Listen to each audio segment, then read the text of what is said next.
बंधूंची युती जाहीर झाल्यानंतर मनसेचा आज पहिला मेळावा पार पडणार आहे। वांद्र्यातील रंगशारदा इथे मनसेचा मेळावा होणार आहे। निवडणुकीच्या पार्श्वभूमीवर राज ठाकरे या मेळाव्यात मार्गदर्शन करणार आहेत। अधिक या सगळ्या संदर्भात जाणून घेऊया आपले प्रतिनिधी निवृत्ती बाबर यांच्याकडून। निवृत्ती, काय मार्गदर्शन राज ठाकरेंचं असू शकतं?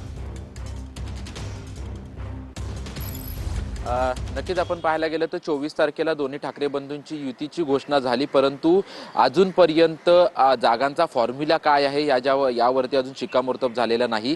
काल मातोश्रीवरती मध्यरात्रीपासून एबी फॉर्म वाटपाला सुरुवात केली, परंतु मनसेकडून अजूनपर्यंत एबी फॉर्म दिले जात नाहीयेत आणि आज मनसे अध्यक्ष राज ठाकरे यांच्या उपस्थितीमध्ये ठाकरे बंधूंची युतीची घोषणा झाल्यानंतरचा पहिला मेळावा बांद्रा येथील रंगशारदा सभागृहामध्ये पार पडतोय। आणि हा पार पडत असताना मुंबईमध्ये आपण कशा पद्धतीने लढायचं आणि ज्या कार्यकर्त्यांना किंवा ज्या पदाधिकाऱ्यांना तिकीट मिळणार नाही, उमेदवारी अर्ज मिळणार नाही, त्यांची कशा पद्धतीने राज ठाकरे समजूत काढतात हे पाहणं महत्त्वाचं असेल। कारण की गेल्या अनेक दिवसांपासून आपण पाहतोय की दोन्ही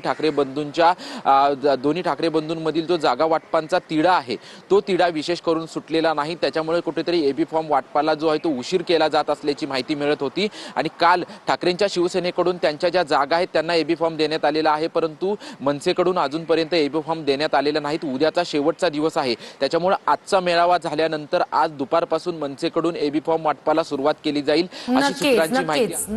नक्कीच आता त्यानंतर एबी फॉर्म वाटपाला सुरुवात केली जाणार असल्याची माहिती सुद्धा समोर येते। धन्यवाद निवृत्ती, तुम्ही दिलेल्या माहितीसाठी।